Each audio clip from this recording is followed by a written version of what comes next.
গণতন্ত্র তো শাসক ব্যবস্থা আছে, গণতন্ত্র বাংলাদেশেরও সংবিধান আছে, বাংলাদেশেরও আইন কানুন আছে, বিভিন্ন ধারা আছে।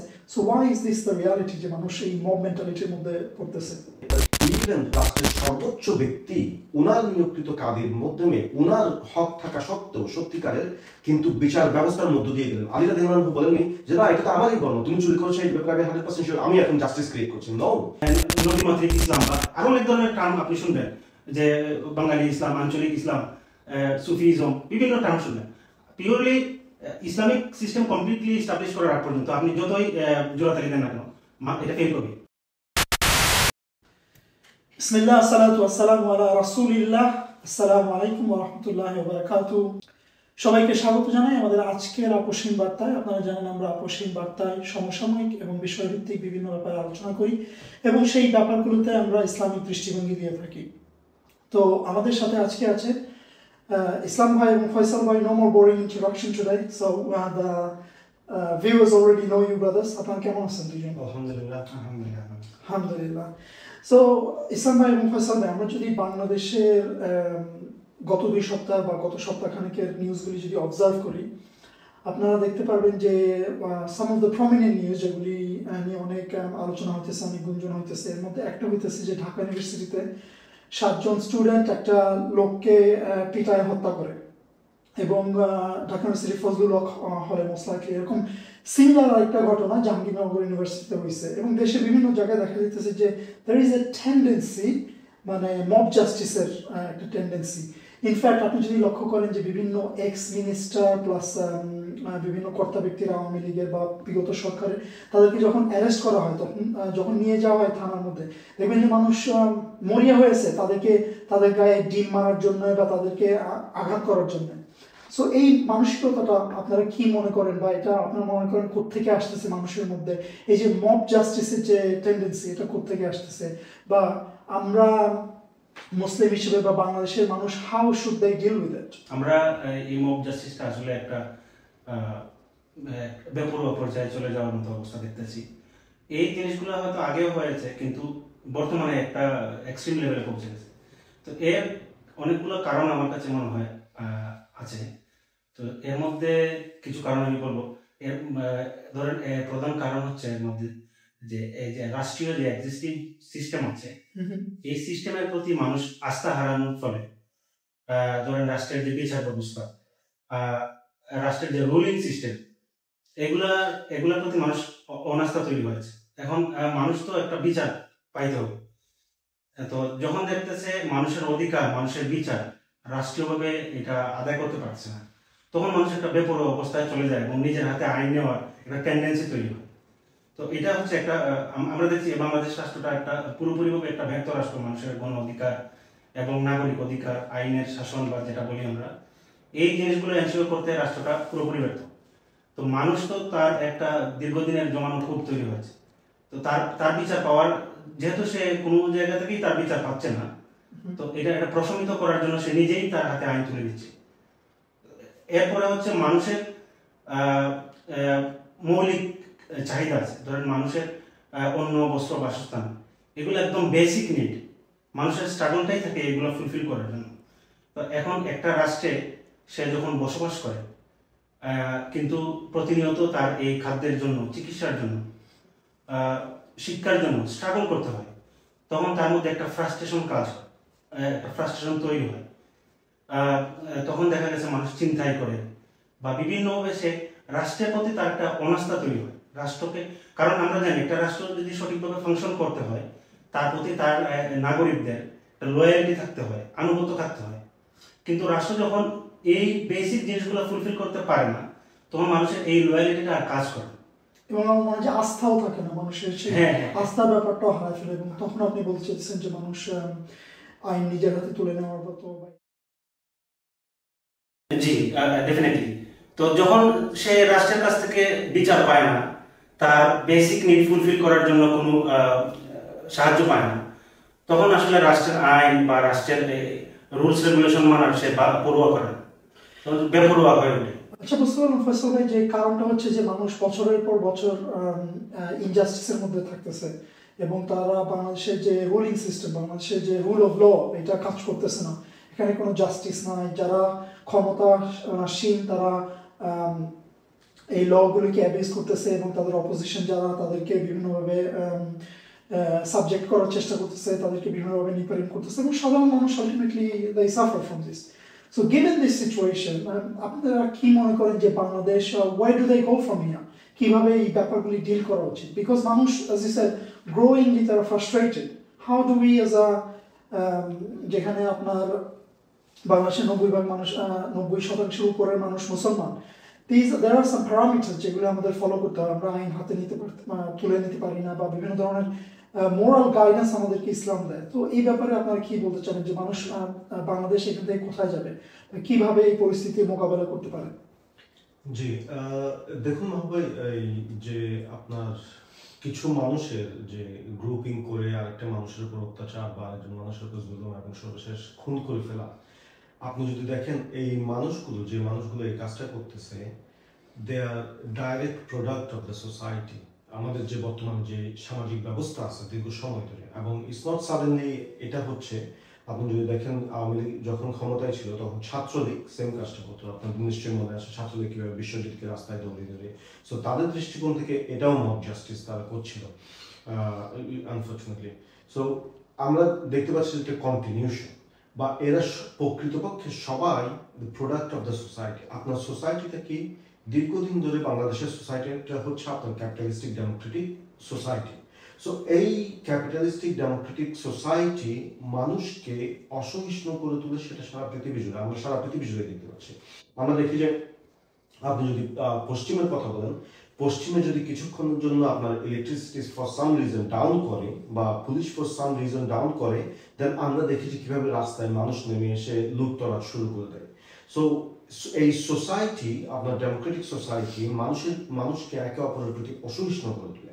এবং এর সাথে যখন আপনি যোগ করেন যে বিচারহীনতা এবং নিজের হকটা মেরে দেওয়া, সো এগুলো যখন ফ্রাস্ট্রেশনটা তৈরি হয়, ইটস এ ডাইনামাইট এক একটা মানুষ হয়ে যাচ্ছে। যে মানে একে তো সে আপনার ওই আপনার গণতান্ত্রিক সোসাইটির ফসল, যেখানে সে আপনার আরেকজনের মতামতকে পরোয়া করে না, যেখানে সে কোনো রকম ভিন্ন মতের জায়গা দেয় না, এবং তার বিচার নেই, সমাজে কোনো বিচার ব্যবস্থা নেই, এবং তার হকও নষ্ট হচ্ছে। সবকিছু মিলিয়ে সে আরেকজনের উপরে আক্রোশটা তৈরি করে। বা দেখার বিষয় হচ্ছে তাহলে এখান থেকে আপনার উত্তরণের উপায় কি? সো আপনি যদি দেখেন গণতান্ত্রিক সোসাইটি, আমি হয়তো বলছি যখন যে মানে এটা ভিন্ন মতকে জায়গা দেয় না, মানুষের মনে হয়তো প্রশ্ন রাখতে পারে না এটা তো সত্যি না। আপনি যদি দেখেন গণতন্ত্র ভিন্ন মতকে সত্যিকার অর্থেই জায়গা দেয় না। আপনি যদি গণতন্ত্রের যে ভ্যালুসগুলো আছে ওইগুলো নিয়ে যদি আপনি বিতর্ক করতে চান, আপনি যদি কথা বলতে চান, গণতন্ত্র আপনাকে বিন্দুমাত্র স্পেস দেবে না।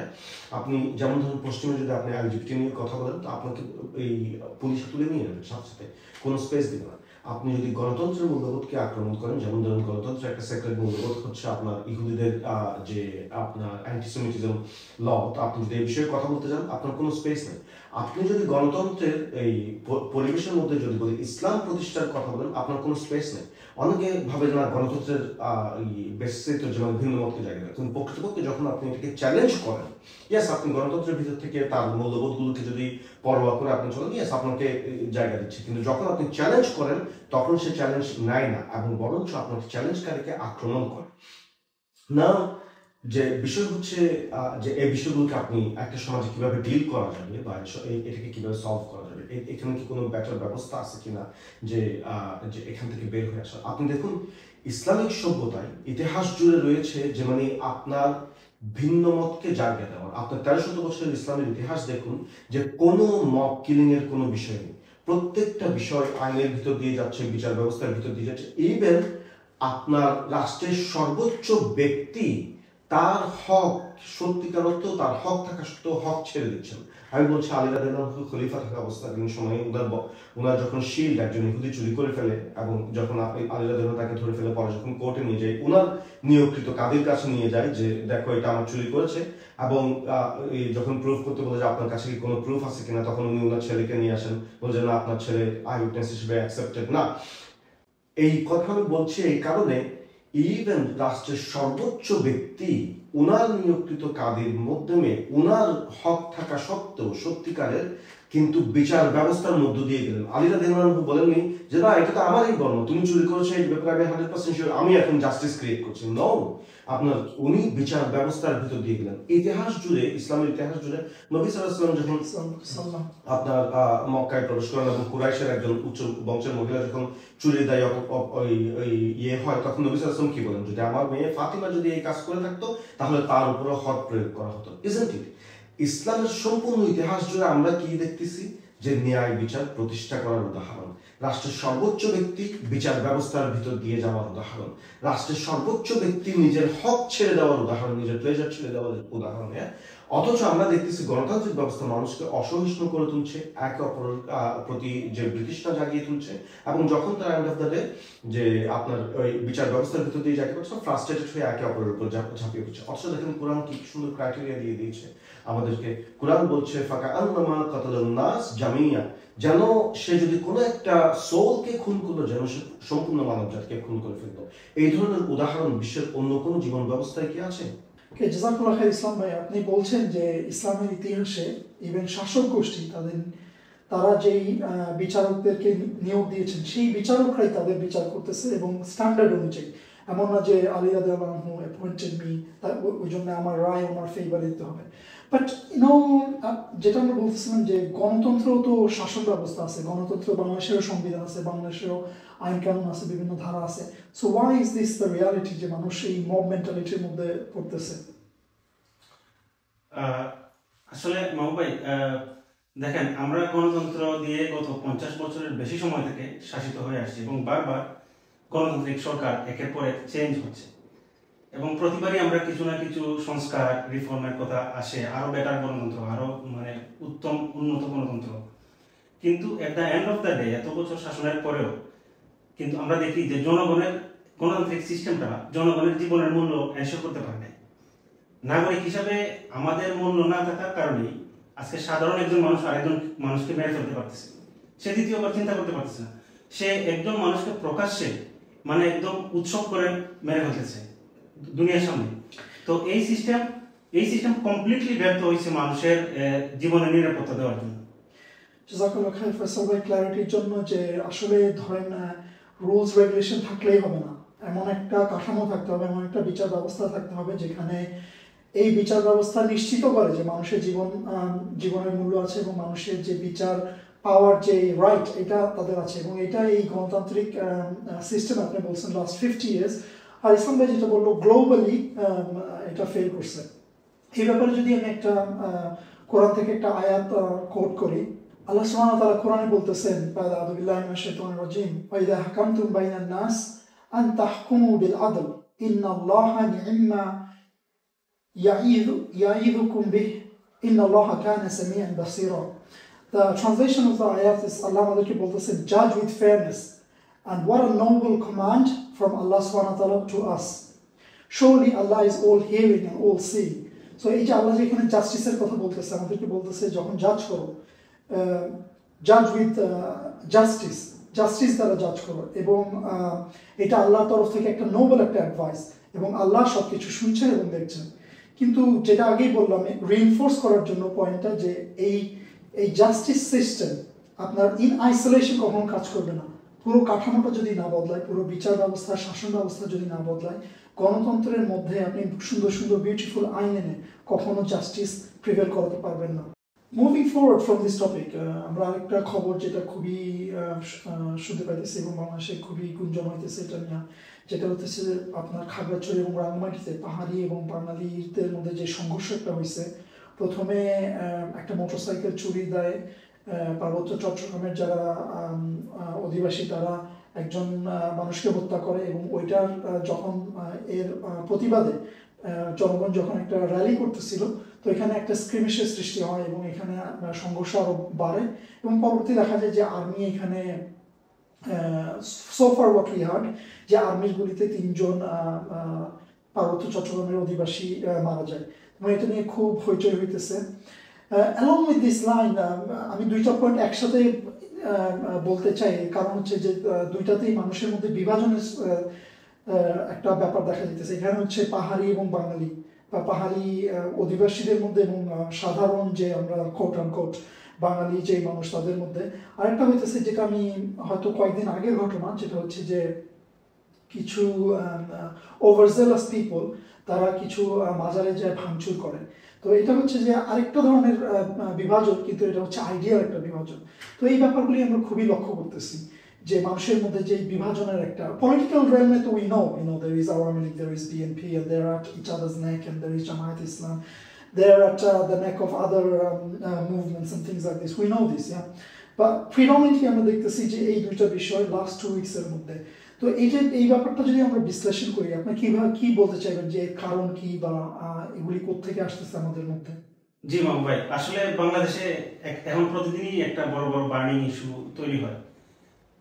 এখন এর মূলে গেলে আমি আবারও বলতে হবে, মানে এই যে সেকুলার ন্যাশনালিস্টিক জাতীয়তাবাদী একটা রাষ্ট্র, এটা হচ্ছে সব প্রবলেমের সোর্স।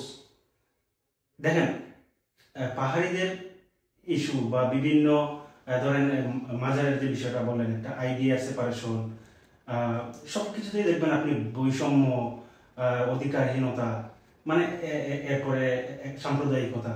মানে আপনি এমন একটা ক্লাস পাবেন না যেখানে তারা মানে সন্তুষ্ট রাষ্ট্রের প্রতি।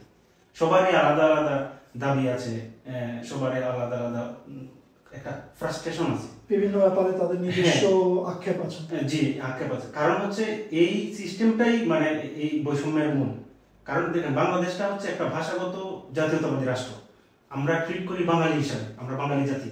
হ্যাঁ, তো এখন এর ভাষার বাইরে, এই বাংলা ভাষার বাইরে তাইলে সবাই ডিসক্রিমিনেশনের শিকার। এখানে মানে আপনি নীতিগতভাবেই তো এখানে ডিসক্রিমিনেশনের শিকার। এখন পাহাড়ের মানুষ যদি বাংলা ভাষায় কথা না বলে, তাইলে সে এই মানে আমাদের মৌলিক নীতিগতভাবেই তো তারা বাঙালি না। তো আমরা ঐক্যবদ্ধ হওয়ার যে সোর্সটা, আমরা যে আদর্শিক ভিত্তিতে এই জাতি রাষ্ট্রটা গঠিত হয়েছে, এটাই মূল সমস্যা। এবং এই জন্যই দেখা গেছে কোনো মানে বিভিন্ন সম্প্রদায়, ধরেন হিন্দুরা তারা মনে করে তারা জাস্টিস পাচ্ছে না, বা পাহাড়িরা তারা জাস্টিস পাচ্ছে না, স্টুডেন্টরা মনে করে তারা জাস্টিস পাচ্ছে না, মধ্যবিত্তরা মনে করতেছে তারা জাস্টিস পাচ্ছে। এই ধরনের ক্লাসিফিকেশন কন্টিনিউসলি চলতে আছে। তো আলটিমেটলি আপনি চিন্তা করলে ওইটা হচ্ছে মূলত আপনার সেকুলার ডেমোক্রেটিক সিস্টেমের problem. Okay, first of all বুঝতে পারলাম যে আপনি বলতেছেন যে এই যে সেলফ আইডেন্টিটি মানুষ ক্রিয়েট করছে, যে সে একজন পাহাড়ি, সে একজন বাঙালি, সে একজন হিন্দু, সে একজন মুসলিম, বা সে মধ্যবিত্ত, সে নিম্নবিত্ত, সে ছাত্র, সে শ্রমিক, এই যে ক্লাসিফিকেশনগুলি, এগুলি অ্যাকোমোডেট করতে স্টেট ফেল করতেছে। কারণ state was built upon the idea of nationalistic sense. আপনার 52-তে ভাষার কারণে, ভাষার যে অধিকার সেটার কারণে, এবং এই যাত্রায় অবশেষে যখন 69-এ ওই সময় দেখা যায় অধিকারের ভিত্তিতে, এবং ফাইনালি আমরা জানি যে আমাদের দেশের মূল ভিত্তি হচ্ছিল জাতীয়তাবাদ। তো এই জাতীয়তাবাদ আসলে এই যে বিভিন্ন আইডিয়ার মানুষ বা বিভিন্ন গোত্রের মানুষ তাদেরকে এক করতে পারেনি। The question is once again যে ওকে, আপনি এখন বলতে পারবেন না যে সব বাংলা ভাষাভাষীদেরকে এখান থেকে বের করে দাও, তাদেরকে পশ্চিমবঙ্গে পাঠিয়ে দাও। You can't say যে এই পাহাড়ি জনগোষ্ঠী, mind you, when I say পাহাড়ি, আমি very carefully বলতেছি যে I don't see them as a different class of people বা এই ধরনের কিছু না, জাস্ট আইডেন্টিফাই করার জন্য যারা খাগড়াছড়ি, রাঙামাটি এবং বান্দরবন ওই অঞ্চলে থাকে এবং ওইখানকার অধিবাসী, এটার জন্য। যাই হোক, going back to my point, ওই পাহাড়িদেরকেও আমরা বলতে পারবো যে তোমরা মিয়ানমারে চলে যাও বা ক্যাম্বোডিয়াতে চলে যাও বা ইয়াতে চলে যাও। So why do we go from here? How does the country, Bangladesh as a country, as a nation, bring along these people together, এমন একটা সোসাইটি সৃষ্টি করে যে তারা কোহেসিভলি একে অপরের সাথে সহমর্মিতার সাথে বসবাস করতেছে? সেকুলার ডেমোক্রেটিক সোসাইটি বেসিক্যালি আপনি দেখেন যে সুন্দর সুন্দর কথা বলে সে আপনার সেপারেশনটা করে রাখে প্রথমত মানুষকে আদার্স করার মাধ্যমে। সে এখানের মধ্যে বলবে যে মাইনরিটি, আপনার এই এথনিক মাইনরিটি গ্রুপ, পাহাড়ি, বাঙালি, হিন্দু, প্রত্যেককে আলাদা আলাদা করে রেখে সে এই ধরনের সেপারেট করে রেখে সে এক একটা জিজ্ঞাসা এক একজনের মনে জাগিয়ে রাখি। So it's keep going on. আপনি যদি ইভেন পশ্চিমেও দেখেন, আপনি দেখবেন যে ব্ল্যাক লাইভস ম্যাটার, মেয়েদের আলাদা ওই আন্দোলন, তারপর আপনার ওই এথনিক মাইনরিটিদের আলাদা আন্দোলন, ইমিগ্রেন্টদের আলাদা আন্দোলন। সো প্রত্যেককে সে আলাদা আলাদা করে রাখে। সে ওল্ড আপনার যে rule in theory, divide and rule, say elite class আপনার সমাজের অধিকাংশ সম্পদ উপভোগ করে, সো তার এই উপভোগের ক্ষেত্রে সে কি করে সমাজের মানুষগুলোকে ডিভাইড করে রাখে সব সময়। সো আমরা দেখি যে মানে বিভিন্ন জন তার নিজের জন্য ফাইট করে যাচ্ছে বাংলাদেশ রাষ্ট্র বিল্ড হওয়ার মোর দেন 50 ইয়ার্স। ইটস এ শেম যে আপনি পাহাড়ের যারা অধিবাসী তাদেরকে মূল স্রোতে ইনভলভ করতে পারলেন না, বা তারা আপনার সোসাইটিতে ইনক্লুডেড ফিল করে না। কেন আপনি অ্যাজ এ স্টেট এটা এখনো পর্যন্ত ইমপ্লিমেন্ট করতে পারলেন না? কেন তারা ফিল করতেছে যে না আমরা সামন ডিফারেন্ট? তাহলে নিশ্চয়ই সামথিং ইজ রং। আপনি গোড়ায় প্রশ্ন করেন যেমন তাহলে আমরা কি ভুল করলাম, তো সেই প্রশ্নটা আমার মনে হয় যেমন ফয়সাল ভাই যেটা বলতেছে, আমাদের যেই জাতিসত্তার যেই ভিত্তিটা গঠন করা হয়েছে জাতীয়তাবাদের ভিত্তিতে, সেইখানে প্রশ্ন করা উচিত যে মানে এর ভিত্তিতে জাতি গঠন করে আমরা কি আদতেই কোনো এই প্রবলেমগুলো সলিউশন করতে পারলাম কিনা। আপনি দেখেন কিছুদিন আগে এই পাহাড়ের অধিবাসী এবং সমতলের অধিবাসী মিলে একই সাথে হাসিনার বিরুদ্ধে আন্দোলন করেছে। তাদের মূল এসেন্সটা কি ছিল? যে শত্রুর থেকে আমার দেশকে বা ভূমিকে রক্ষা করা। এখন শত্রু হাসিনা যেহেতু চলে গিয়েছে, তো একে অপরের সাথে ওই বিবাদে লিপ্ত। তাহলে এখান থেকে আপনি যে কোনো চিন্তাশীল মানুষকেই বুঝতে পারেন যেই বেসিসটা তাদেরকে একতাবদ্ধ করেছিল জাতীয়তাবাদ, যে আমার দেশের উপর হানা দিয়েছে জাতীয়তাবাদ, সেই জাতীয়তাবাদ বেশিক্ষণ মানুষকে একতাবদ্ধ করে রাখতে পারে না। যখনই তার ইমিডিয়েট এনিমি সরে যায় সিন থেকে, তখন সে নিজের সাথে নিজে ঝগড়া বিবাদে লিপ্ত হয়। যেমন হিন্দুরা হাসিনা চলে যাওয়ার পর হিন্দুরা কমপ্লেন করছে যে আমরা আক্রমণের শিকার হচ্ছি, এখন পাহাড়ের অধিবাসীরা কমপ্লেন করছে। সো এই জাতীয়তাবাদের ভিত্তিতে তাহলে প্রশ্ন করা উচিত, জাতীয়তাবাদের ভিত্তিতে এই নেশন গঠন করাটা কতটা সাবস্টেন্সিয়ালি ইফেক্টিভ, যেহেতু এটা কাজ করছে না এবং ফেল করছে। সো ইন দ্যাট সেন্স আমরা বলতে পারি যে জাতীয়তাবাদ মোটা দাগে বাংলাদেশ এবং বহির্বিশ্বে, আমি পশ্চিমের উদাহরণ দিয়েছি কিভাবে তারা বিভক্ত সোসাইটিটা, যে বহির্বিশ্বে জাতীয়তাবাদ মোটা দাগে ফেল করেছে। তাহলে আমাদের কথা বলা উচিত যে এই ধরনের কোন আদর্শের কথা বলা উচিত বা ডিসকাশনটা হওয়া উচিত যে কিসের ভিত্তিতে তাহলে আমরা একতাবদ্ধ হবো। এন্ড অফ দ্য ডে আমাদের একতাবদ্ধ হইতে হবে যদি একটা জাতি হিসেবে উন্নতি করতে চায় বা সামনের দিকে আগে চায় একতাবদ্ধ। তাহলে সেই বন্ধনটা, সেই গ্লুটা কি হইতে হবে? আপনি দেখেন যে ইতিহাস জুড়ে যে এমন কোনো আপনি বন্ধন পাবেন না, ইসলামিক ভ্রাতৃত্ববোধ ছাড়া এমন কোনো বন্ধন পাবেন না যেটা মানুষকে শতাব্দীর পর শতাব্দী ধরে একতাবদ্ধ করে রেখেছে। আমি শুধু মুসলিমের কথা বলছি না, ওই সমাজ ব্যবস্থায় যে মানুষগুলোই আছে সবাইকে একতাবদ্ধ করে রেখেছে। রিগার্ডলেস আপনি পাহাড়ি, আপনি হয়তো অন্য ধর্ম ফলো করেন, বা আপনি হিন্দু বৌদ্ধ অন্য ধর্ম ফলো করেন, জাস্ট বিকজ ইসলাম আপনার ধর্ম না, আপনার এটা ফিল করার কোনো প্রয়োজন নাই যে ইসলাম আপনাকে এক্সক্লুড করে দিচ্ছে বা ইসলাম আপনাকে শত্রু হিসেবে। নো, আপনার যখন ইচ্ছা হয়, যখন আপনি ইন্টেলেকচুয়ালি কনভিন্স হন, তখন আপনি ইসলামিক সোসাইটিতে ইসলাম কবুল করেন, দেয়ার ইজ নো প্রবলেম। কেউ আপনাকে ফোর্স করছে না ব্যাপারে। কিন্তু আপনার এটা স্বীকার করতে তো কোনো বাধা নেই যে ইসলাম অ্যাজ এ সিস্টেম, জাতি পরিচালনার সিস্টেম হিসেবে একটা superior system then nationalistic democratic capitalistic ব্যবস্থা, যেটা একটা সুপিরিয়র সিস্টেম যেখানে আপনার সাথে, পাহাড়ের অধিবাসীর সাথে, হিন্দুর সাথে, বৌদ্ধের সাথে ইনজাস্টিস করা হবে না। এবং সেটার প্রমাণ কি? সেটা 1300 বছরের ইসলামের এস্টাবলিশমেন্টের প্রমাণ, যে যারা আপনার ওই স্টেটের মধ্যে ভিন্ন ধর্মের অনুসারী বা ভিন্ন মতাবলম্বী ছিল, তাদের সাথে ইনজাস্টিস করা হয়েছে কিনা সেই তথ্য প্রমাণ ঘেটে দেখেন। এগুলো সবকিছুই এখন বিদ্যমান, সেই তথ্য প্রমাণ ঘেটে দেখেন যে কোনো ধরনের ইনজাস্টিস তাদের সাথে করা হয়েছে কিনা।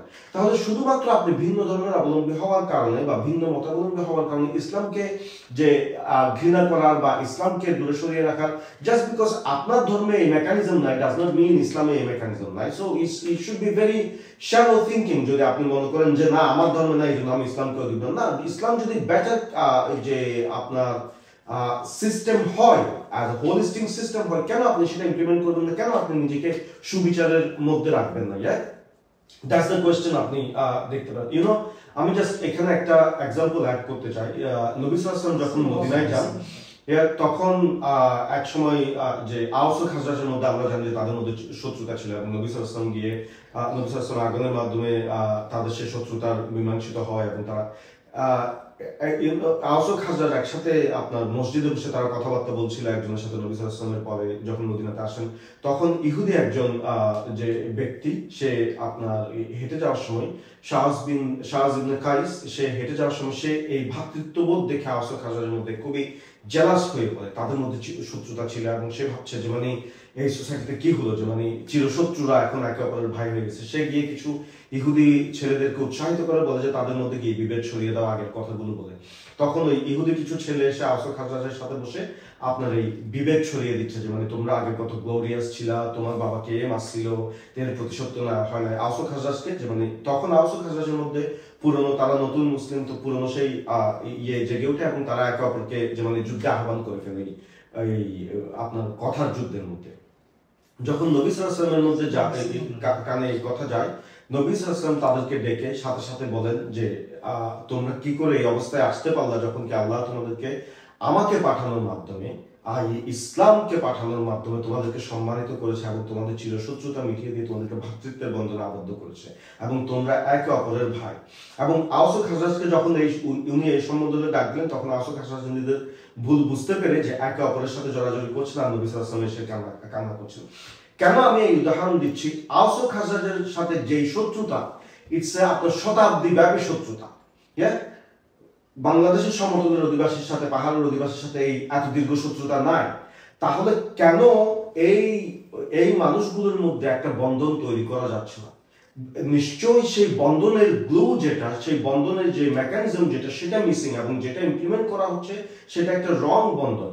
আপনি যখন ইসলামের বন্ধনে, যে এই মানবিকতার বন্ধনে আপনি মানুষগুলোকে আবদ্ধ করে দেন, তখন তারা একটা চিরস্থায়ী ভ্রাতৃত্ববোধের মধ্যে, রিগার্ডলেস আপনি অন্য ধরনের ফলোয়ার হতে পারেন না আদম ভাই, কিন্তু তারা একটা চিরস্থায়ী বন্ধনে তারা আবদ্ধিত হয়ে যায় এবং প্রত্যেককে ট্রিট করা হয় ওই রাষ্ট্রের নাগরিক হিসেবে। তারা সিটিজেন, তাদের মুসলিম, অমুসলিম, হিন্দু, বৌদ্ধ, পাহাড়ি এসব নয়, তারা সিটিজেন হিসেবে রাষ্ট্রের কাছে সবাই সমান অধিকার রাখে, সবার সাথে সমান বিচার করা। তখন আপনি একটা সর্বোৎকৃষ্ট বন্ধনে ওই জাতিকে আবদ্ধ করে দেন। আপনি দেখেন যে এই সূরা হুজুরাতে আল্লাহ সুবহানাহু ওয়া তাআলা বলেন যে ইয়া আইয়ুহান নাস ইন্না খালাকনাকুম মিন যাকারিন ওয়া উনসা, ও মানুষ সম্প্রদায়, বলছে না যে ইয়া মুসলিমুন, বলছে যে ইয়া আইয়ুহান নাস, ও মানব সম্প্রদায়, তোমাদেরকে নিশ্চয়ই আমি একটা এই পুরুষ এবং মহিলা থেকে সৃষ্টি করেছি। এরপর উনি বলছেন ওয়াজআলনাকুম শুউবান কাবাইলা লিতাআরাফু, এবং তোমাদেরকে তৈরি করেছি জাতি এবং গোত্রের মধ্যে, তোমাদেরকে ভাগ করেছি যাতে তোমরা একে অপরকে রিকগনাইজ করতে পারো। আল্লাহ সুবহানাহু ওয়া তাআলা পিওরলি বলছেন এই যে পাহাড়ের অধিবাসী দেখতে এরকম, আমি দেখতে আরেক রকম, আমাদেরকে এই ডিফারেন্সটা দেওয়া একমাত্র উদ্দেশ্য হচ্ছে যাতে আমরা রিকগনাইজ করতে পারি একে অপরকে, নাথিং এলস। দেখেন ইসলাম কত সুপিরিয়রিটি নিয়ে এই প্রবলেমটা সলিউশন করে দিচ্ছে, যে আপনি আরেকটা বর্ণের মানুষকে, অন্য ধরনের মানুষকে, দেখতে ভিন্ন রকম মানুষকে, ভিন্ন ভাষার মানুষকে কি করবেন, কিভাবে আপনার সোসাইটিতে জায়গা দিবেন, কিভাবে তার সাথে ডিল করবেন। আল্লাহ সুবহানাহু ওয়া তাআলা সিম্পল, তোমাকে এই ডিফারেন্সেসটা করা হয়েছে যাতে তুমি শুধু তাকে রিকগনাইজ করতে পারো, that's all. It's not that যে মানে সে তোমার চাইতে সুপিরিয়র, তুমি ওর চাইতে superior, not that, it's just যাতে আমরা একে অপরকে রিকগনাইজ করে একটা সম্প্রীতিমূলক সমাজে বসবাস করতে পারি। আপনি দেখেন যে মানে অন্য কোনো আদর্শের মাঝে এই ধরনের সুপিরিয়র যে কনসেপ্ট কি আছে, যে মানুষের মধ্যে এই বিভেদগুলোকে, বর্ণের বিভেদকে, জাতিসত্তার বিভেদকে, ভাষার বিভেদকে সলভ করতে পারে, আমরা এখনো পর্যন্ত এটা দেখিনি। ওকে, আপনাদের দুইজনের কথা থেকে বোঝা যেতেছে যে আসলে যে বাংলাদেশের মানুষের যে বন্ধনের ভিত্তি, সেই জায়গায় কোনো একটা প্রবলেম আছে, কারণ তারা এই বিভিন্ন সমতলের পাহাড়ের মানুষ, হিন্দু, মুসলিম বা বিভিন্ন ইকোনমিক ক্লাসের মানুষকে একটা কোহেসিভ একটা সমাজের মধ্যে অন্তর্ভুক্ত করতে পারতেছে না। মানুষের মধ্যে সেই কনস্ট্যান্ট অ্যাজিটেশন হচ্ছে। পাহাড়িরা মনে করতেছে যে সমতলের মানুষ আমাদেরকে অপ্রেস করতেছে, শ্রমিক শ্রেণীর মানুষ মনে করতেছে আমাদেরকে উচ্চ শ্রেণীর মানুষ অপ্রেস করতেছে। So this system is actually failed. আরেকটা পয়েন্ট যেটা আমি বলছিলাম যে ইনফ্যাক্ট আপনার মুসলিমরা, যেটা আমরা বললাম যে কিছু ওভারজেলাস মানুষরা কিছু মাজারে ভাঙচুর করে, এখানে আমরা দেখতে পাই যে মানুষের মধ্যে দ্যাট ইনটলারেন্স, যে কারো যদি ভিন্ন কোনো আইডিয়া থাকে উইদিন দ্য রেলম অফ শরিয়া, উইদিন দ্য প্যারামিটার্স অফ শরিয়া, তাদের ওই টলারেন্সটা নাই। ওই ব্যাপারটা তারা সহ্য করতে পারতেছে না। তো এই ব্যাপারে আল্লাহ, আমরা সবাই জানি যে একটা খুবই ফেমাস একটা আয়াত যেখানে আল্লাহ সুবহানাহু ওয়া তাআলা আমাদেরকে বলতেছেন সূরা আলে ইমরানের আয়াত নম্বর 103-এ, بعد أعوذ بالله من الشيطان الرجيم واعتصموا بحبل الله جميعا ولا تفرقوا. I think we all know this hadith, yeah? This ayat of Quran, যেখানে আল্লাহ বলতেছে যে তোমরা সকলে আল্লাহর রশিটি দৃঢ়ভাবে ধরো এবং বিভক্ত হও না, এবং আল্লাহ সেই অনুগ্রহের কথা স্মরণ করো যখন তোমরা শত্রু ছিলে এবং তোমাদের হৃদয়ে আল্লাহ একত্রিত করেছেন এবং তোমরা তার অনুগ্রহে ভাই ভাই হয়ে গিয়েছিলে, যেটা আপনি বললেন আহসান খাজরাজের কথা। তো দেখা যায় যে আমাদের এই সিস্টেম এই মুসলমানদেরকে এক করতে পারতেছে না, মুসলমানদের মধ্যে ভিন্ন আইডিয়া যারা পোষণ করে তাদেরকে এক করতে পারতেছে না। How would they do it?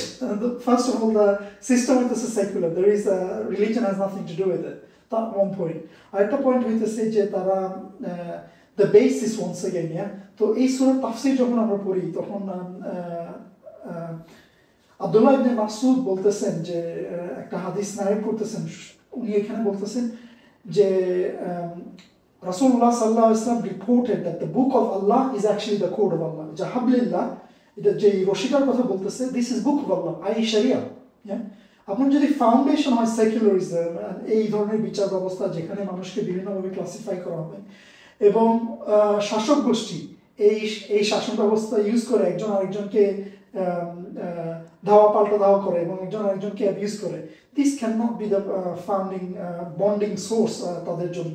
So ইসলামের এই ব্যাপারটা আপনার লক্ষ্য রাখতে হবে যে ভিন্ন মতের মানুষকে ভিন্ন ইসলামিক দৃষ্টিভঙ্গি থেকে যদি এক করতে চান, যদি সেই গাইডেন্স আপনার দিতে চান, একমাত্র ইসলামই সেটা করতে পারে। কারণ আপনার যখন একটা স্টেট থাকবে, ইসলামিক স্টেট থাকবে এবং the state regulations and laws are based on Islam, then যদি কোনো I am sure you brothers understand যে ইখতিলাফ কি। ইখতিলাফ হচ্ছে যে আপনার ভ্যালিড দুইটা অপিনিয়ন, একই ব্যাপারে দুইটা ভ্যালিড অপিনিয়ন থাকতে পারে।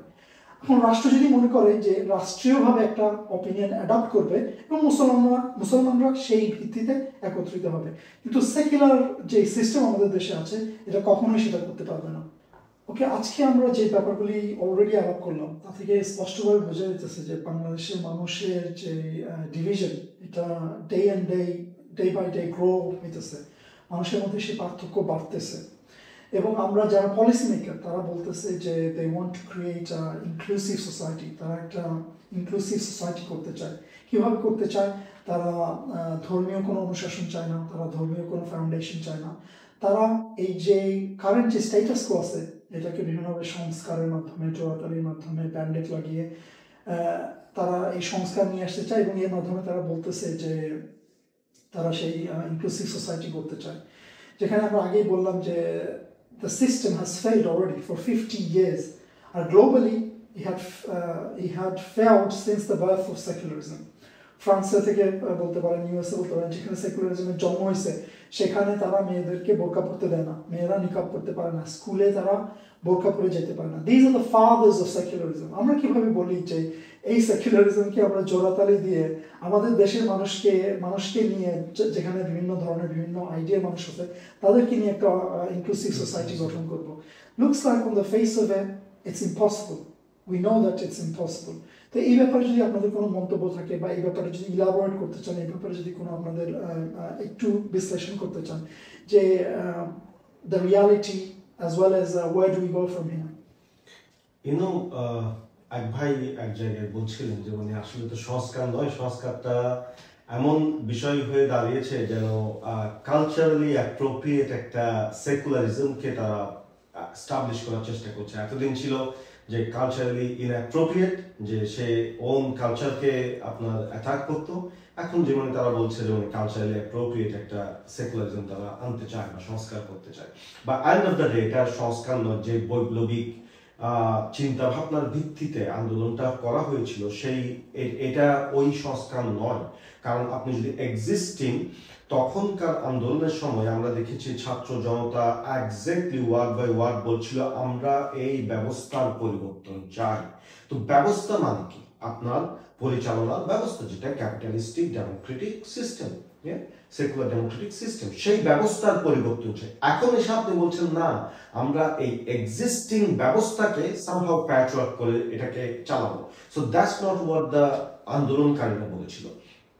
না লুক, দেখেন এই যে কালচারালি অ্যাপ্রোপ্রিয়েট যেটা সেকুলারিজম আপনি অ্যাপ্লাই করতে চান, লুক ইটস ভেরি বেসিক। আপনি দুইটা বিষয় হচ্ছে, একটা হচ্ছে জীবন আদর্শ আর একটা হচ্ছে জীবন উপকরণ। জীবন আদর্শ হচ্ছে আপনার ক্যাপিটালিজম, জীবন আদর্শ হচ্ছে ডেমোক্রেসি, জীবন আদর্শ হচ্ছে সেকুলারিজম। এগুলো মানুষের জীবন আদর্শ, লিবারেল ভ্যালুস, এগুলো হচ্ছে জীবন আদর্শ। অন্যদিকে ইসলাম মানুষের জীবন আদর্শ, শরিয়া মানুষের কোড অফ লাইফ, আপনার খিলাফা মানুষের ইমপ্লিমেন্টারি ব্যবস্থা যে ইসলাম এবং শরিয়া। সো দিজ আর দ্য জীবন আদর্শ। জীবন উপকরণ ভিন্ন বিষয়। জীবন উপকরণ হচ্ছে আপনার টেকনোলজি, সায়েন্টিফিক ডেভেলপমেন্ট, আপনার রাস্তাঘাট, যে অন্যান্য কলকারখানা, এগুলো হচ্ছে জীবন উপকরণ। দুটো জিনিস ভিন্ন বিষয়। আমরা যখন বলি যে মানে ব্যবস্থার পরিবর্তন, তখন মানুষ পাল্টে পাকায় ফেলে, কেন আমরা তো গাড়ি চলতেছি, প্লেন চলতেছি। These are two different things. জীবন উপকরণ আপনি as long as it is হালাল আপনি ইউজ করতে পারেন। জীবন এটা এখানে কারো কোনো একচেটি আধিপত্য নেই। মুসলিমরা যখন তাদের সিভিলাইজেশন ফ্লারিশ করেছিল তখন তারা এক্ষেত্রে শ্রেষ্ঠ ছিল। এখন ইউরোপিয়ানরা আপনার এক্ষেত্রে ফ্লারিশ করছে, এই জন্য তারা এক্ষেত্রে উন্নতি করছে, মুসলিমরা পিছিয়ে পড়ছে। এখানে কোনো সভ্যতার কোনো একক কোনো অবদান নেই। অন্যদিকে জীবনাদর্শ যেটা, আপনি সেটা কখনোই পিক এন্ড চুজ করতে পারবেন না। আপনাকে এটা হয় পরিপূর্ণভাবে অ্যাকসেপ্ট করতে হয়, না হলে এটা পরিপূর্ণভাবে রিজেক্ট করতে হয়।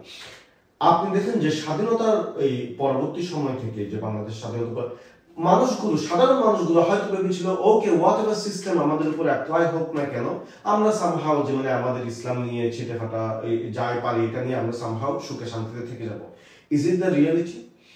বা সমাজ থেকে দেখেন, যখন থেকে আপনি সেকুলারিজম অ্যাপ্লাই করেছেন, সমাজ থেকে আপনি সমাজ কত অতল গব্বরে হারিয়ে গিয়েছে। যে আমরা এক সময় হয়তো ভাবতাম যে আমাদের সমাজে এত হয়তো নির্লজ্জতা, এত হয়তো বেহায়াপনা, এগুলো কখনোই আসবে না। আজকে থেকে আমাদের বাপদাদাদের কথা বলছি, যেমন 50 বছর আগে, তারা কখনোই আপনি দেখুন এখন রাস্তাঘাটে যে নির্লজ্জতা হচ্ছে বাংলাদেশে, it's a product of the society. আপনি যে সোসাইটি, আমাদের বাপদাদারা হয়তো এটা ভাবেনি, কিন্তু কিভাবে আমরা এখানে আসলাম? আমাদের জীবনাদর্শ ইমপ্লিমেন্ট করার মাধ্যমে।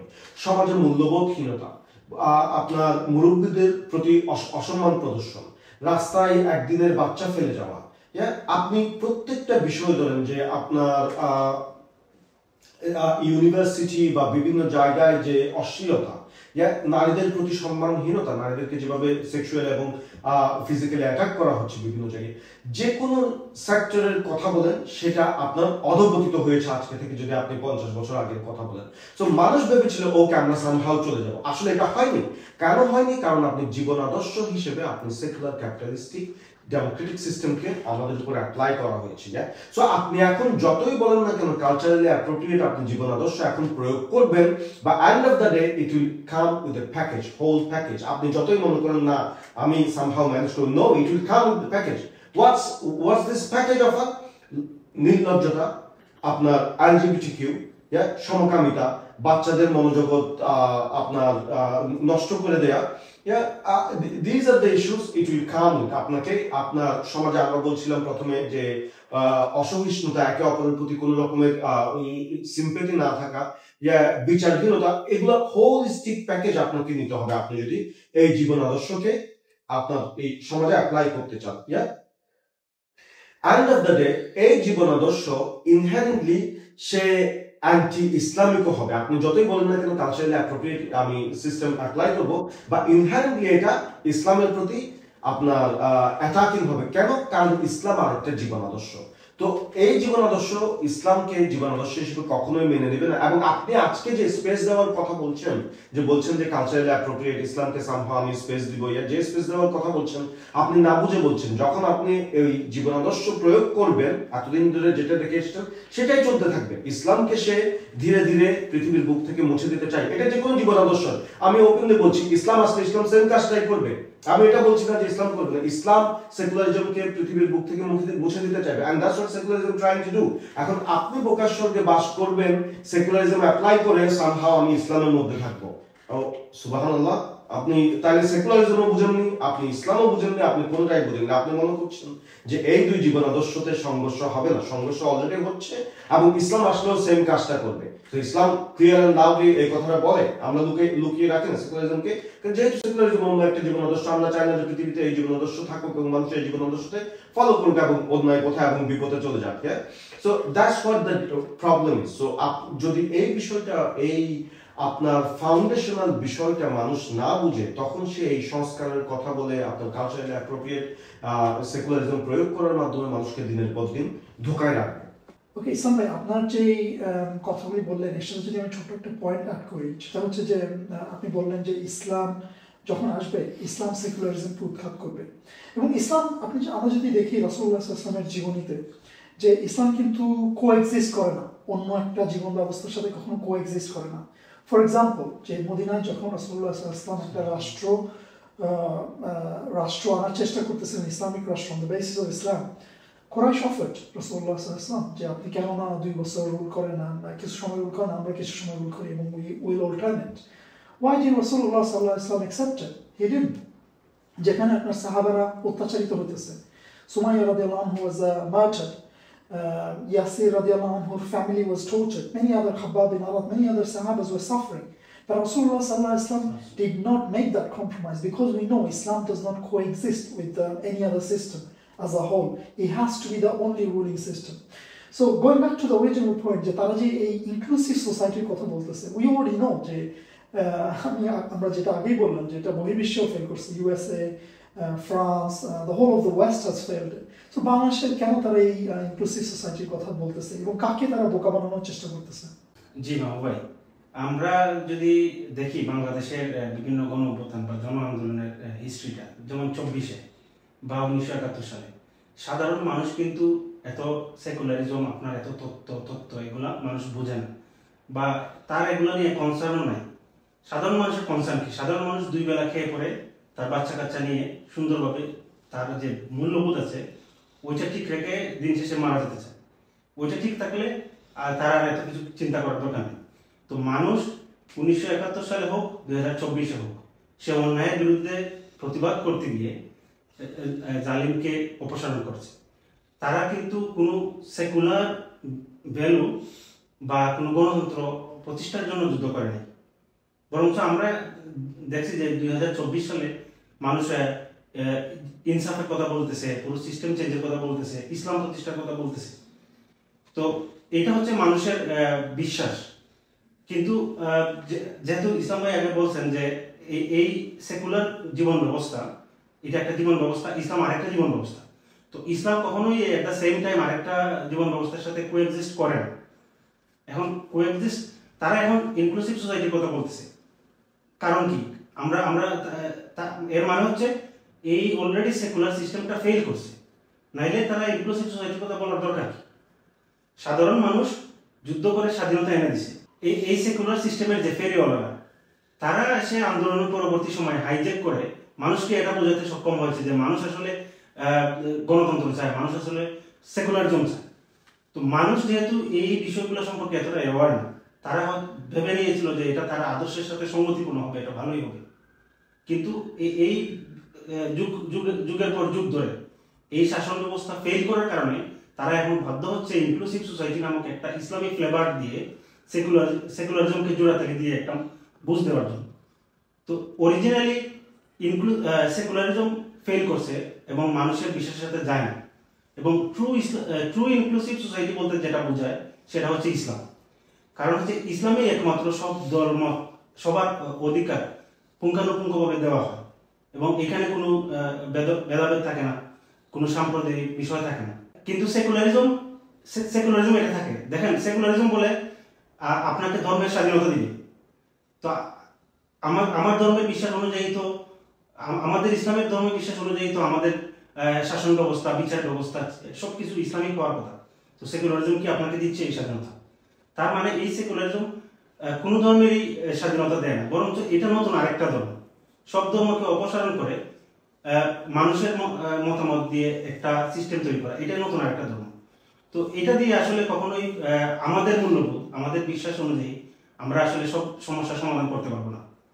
তো আমাদেরকে অবশ্যই ইসলামে ফিরে যেতে হবে এবং এই ইনক্লুসিভ সোসাইটির নামে যত ধরনের জোড়াতালি দেওয়া বা আরো কিছু, যেমন অনেকে বলতেছে যে নদীমাতৃক ইসলাম বা আরো অনেক ধরনের টার্ম আপনি শুনবেন, যে বাঙালি ইসলাম, আঞ্চলিক ইসলাম, সুফিজম, বিভিন্ন টার্ম শুনবেন।